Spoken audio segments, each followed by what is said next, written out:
Сайн байцгаана уу? Та бүхэндээ нээлттэйгээд хитгэн хонож байгаа Snow White буюу Засангоо киног ярьж өгөхөд бэлэн боллоо. Киногоо үзэхээс өмнө суугтаа лайк болон сабадарч дэмжихээ битгий мартаарай. За ингээд кинонд орцгоё.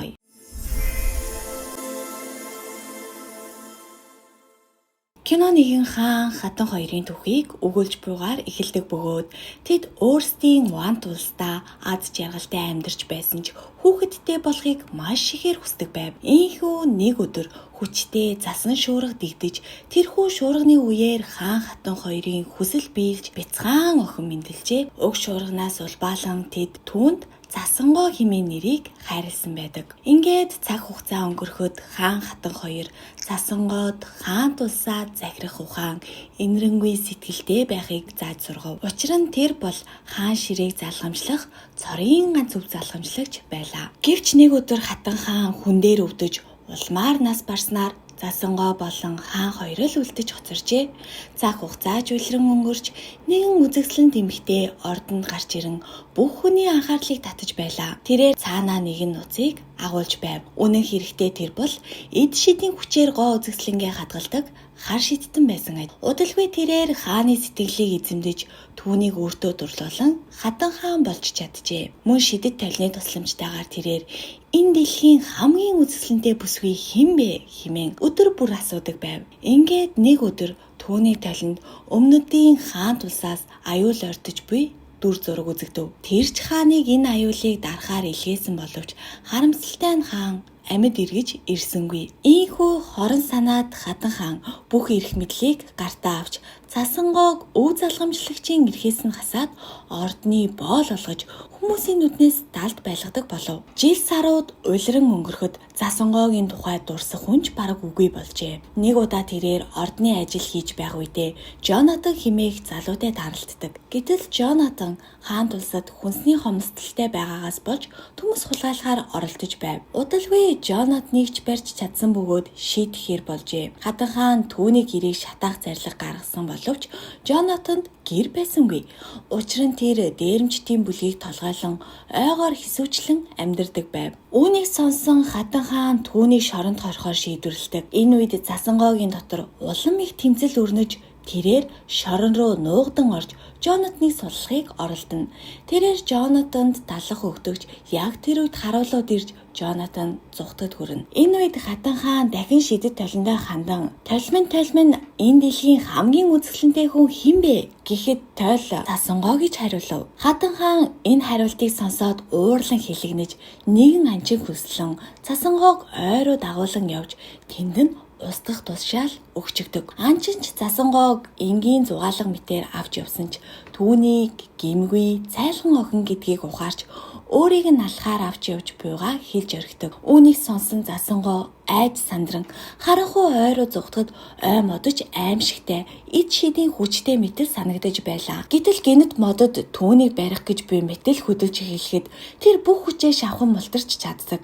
Ингээд тэр эд шидийн ертөнц рүү орж нэгэн бугыг даган явсаар жижигхэн байшинд хурж ирдэг. Байшин доторх бүх зүйл жижигхэн байх бөгөөд тэнд хинч байсангүй. Засангооч цааш яван 7 ширхэг жижиг ор байхыг хараад ядарсандаа дээр нь хөвтөд унтаад өгдөг. Удалгүй 7 одой ажиллаа дуусган гэртээ ирэх бөгөөд тэд уурхайд очиж үнэт чулуу олборлдог аж. Тэд дуулж хөгжилдөн ирэх үедээ гэрт нь хэн нэгэн байгааг анзаараад бүгд л айсандаа зугтчихдаг. Гэвч тэдний нэг болох Добби зоригтойгоор үлдэж Засангоотой уулзч чадав. Удалгүй бусдын гартаа зэвсгээ барин ирэх боловч Засангоог хараад тайвширчдаг.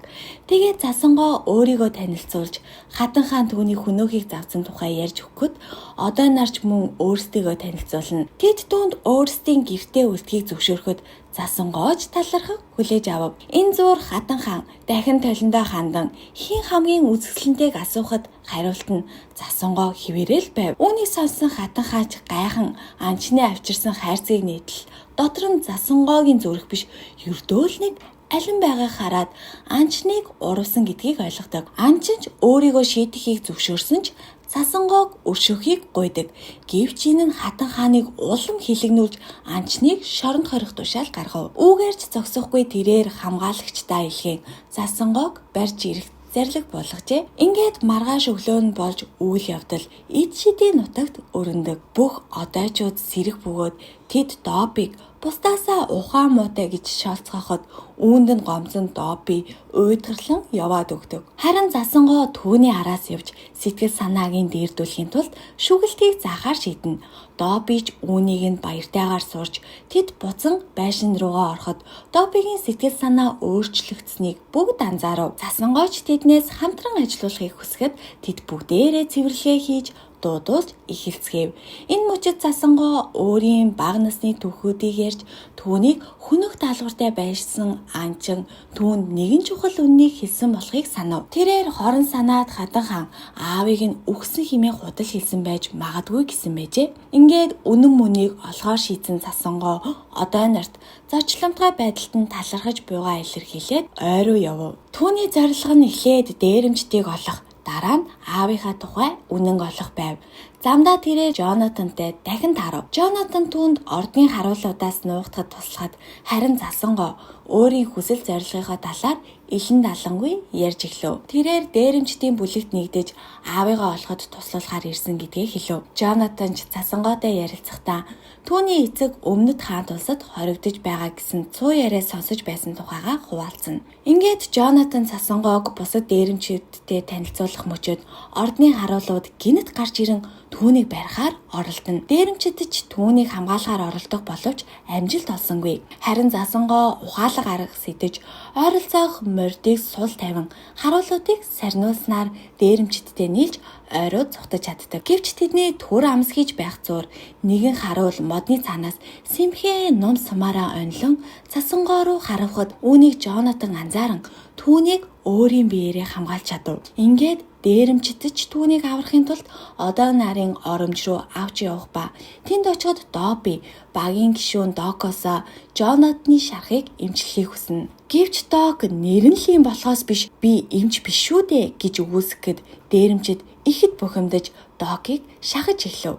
Тэдний хэрэлдэж муудалцахыг харсан засангоо энэ л хорон санаад хатны хүссэн зүйл гэдгийг сануулж бүгдийг эвлэрэлтэн нэгдхийг уриалдаг. Док ч өөрийн мэдлэг болон багаж хэрэгслийг ашиглан Жонатаны шархыг эмчлэхийг хичээж байлаа. Хэдэн цагийн дараа Док гарч ирээд тэр хийсэн зүйлээ хангалттай эсхийг мэдэхгүй байна гэдгээ хэлээд удалгүй араас нь Жонатан гарч ирэхэд түүнийг амьд байгааг бүгд баярлан хөөрцгöдөг. Ингээд тэд дуулж бүжиглэн баяраа тэмдэглэж эхлэв. Удалгүй Жонатан хэд хоног ойр хавийг ажиглан эргүүлд явахаар болсноо хэлэхэд засангоо түүнд ааваасаа авч хадгалсан гинжийг өгч аялалт нь аз авчрахыг хүсв. Гэвч Жонатан ойд явж байхдаа харуулуудын тавьсан урхинд орж баригдчихдаг. Түүнийг ордонд авчирмагц хорон санаад Хатан хаан өөрөө түүнтэй уулзаж засангоо хаан байгааг мэдхийг хүсгэд Жонатан ч түүнд юу ч хэлэхгүй хэмээн шийдсэн байлаа. Гэтэл хорон санаад Хатан хаан түүний хүзүүнд байсан гинжийг хараад Жонатан худал ярьж байгааг ойлгоно. Хатан хаан Жонатаныг шоронд хорих тушаал өгөөд үүний дараа тэрээр хуучин дүр төрхөө буцаан авахын тулд нууцлаг шидэд уусмлыг уудаг. Үүгээр зогсохгүй тэрээр хортой алин бэлтгэх ёслол үлдэж эхлэх бөгөөд энэ хооронд нь ганцхан л эмчилгээ бий. Тэр нь жинхэнэ хайрын үнсэлт хэмээдэг. Хорон санаагаа хэрэгжүүлэхийн тулд Хатан хаан нэгэн муу ёрын шувууг илгээж засангоог мөрдөх даалгавар өгөв. Удалгүй шувууч түүнийг олмогц Хатан хаан ойн жижиг байшингийн үүдэнд очиж хаалгыг нь тогшоход засангоо хаалгаа нээх боловч түүнийг хорон санаад Хатан хаан гэдгийг таньсангүй. Хатан хаан Жонатаны талаарх мэдээтэй ирснээ хэлээд түүнийг үнэмшүүлэхийн тулд засангоогийн түүнд өгсөн гинжийг үзүүлв. Засангооч үүнийг хараад гайхширч Жонатаныг хайхаар шийдэв. Гэтэл энэ үед Хатан хаан түүний аялалд нь хүч чадал өгнө хэмээгээд хортой альмаа өгдөг. Энэ зуур ойн амьтад одоо нарийн байшингийн ойролцоо хорон муу энерги мэдрэгдэж байгааг анзаарч одоо нарыг дагуулж очихоор оролдож байлаа. Тэгээд шулам засангоогийн эцгийг таньдаг гэдгийг хэлж тэрээр их сайхан сэтгэлтэй хүн байсан гэж дурсан ярихад засангооч баярлаж сэтгэл нь догдолж эхлэв. Энэ үед тэрээр шулмын өгсөн альмыг аван түүнээс нэг хацхтал дотор нь муухай оргиж толгой нэргэж эхэллээ. Шулам өөрийн жинхэнэ дүр төрхийг ил гарган засангоогийн эцгийг муухаг нэгэн байсан хэмээн доромжилж түүний сайхан сэтгэл нь Өөрийнх нь үхлийн шалтгаан болсон гэж мэдэгдэхэд Цасангоогийн бие сулдаж угаан алдан унчихдаг.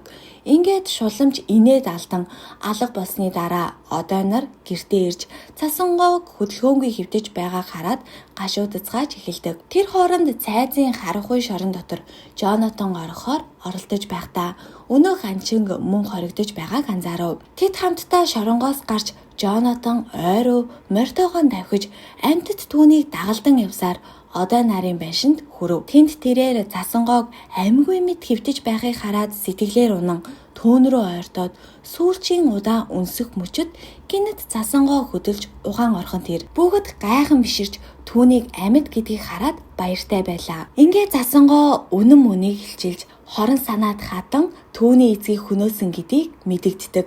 Тэрээр мөн хорон санаад хатныг ялан дийлж хаан тулсаа чөлөөлөн ард түмэндээ туслахын тулд хаан ширээгээ эргүүлэн авахыг хүсч байгаагаа хэлв. Удалгүй тэр хаан тулс руугаа буцан өөрийгөө нөмөргөөр бүрхэж ард түмнийхээ дунд орон улмаар тэр тэнд үнэн төрхөө ил болгоход хүмүүс ч баяртайгаар хүлээн авч түүний талд зогсов. Хатан хаанч энэ үүмийн самууныг сонсоод сэлмээ хатхан гарч ирээд түүний нүмергийг тастаад дараа нь харуулуудад барьж авахыг тушаав. Гэвч Цасангоо хүч хэрэглэн асуудлыг шийдэхийг хүссэнгүй. Харин тэрээр харуулууд руу хандан тэдний хүүхэд ахуйн дурсамж болон эцгийнхэн үеийн аз жаргалтай цаг үеийг сануулж тэдний сэтгэл зүрхээрээ өөртөө татгаар оролдов. Энэ нь ч үр дүнгээ өгч харуулуудын сэтгэл нь хөдөлгч хатныг орхин Цасангоогийн талд нэгдэв. Удалгүй дээрэмчид болон одой нарж ирж Цасангоогийн талд орлоо. Үүнд ихэд хэлгэлсэн хорон санаат хатан ордонд руу ороод эд шидийн толиндоо хандан хэн хамгийн үзэсгэлэнтэй болохыг асуухад толины хариултаж өөрт нь таалагдсангүй. Учир нь дахиад л Цасангоо гэж хариулсан байж. Тэгээд гадны уур хилэн бадран толио хүчтэй саван хагалж орхив. Тэр мөчөд түүний бие өөрчлөгдөн нүд нь харанхуйлж толины хилтэрхийнүүд түүнд наалдан эцэст нь толин дотор татагтаж орж анхны хэлбэртээ иргэн оров. Ингээд хорон санаад хатныг ялан дийлсний дараа Цасангоо хаан ширээндээ сууж шинэ хатан хаан болов. Хаан тулс бүхэлдээ гэрэл гэгээтэй болж хүмүүс баяр хөөртэйгээр дуулж сайн үйл муу үйлийг ялж чадсныг тэмдэглэж байгаагаар энэхүү кино маань төгсөж байна. За ингээд кино таалагдсан бол сувагтаа лайк болон сабаа дарж дэмжгээ битгий мартаарай.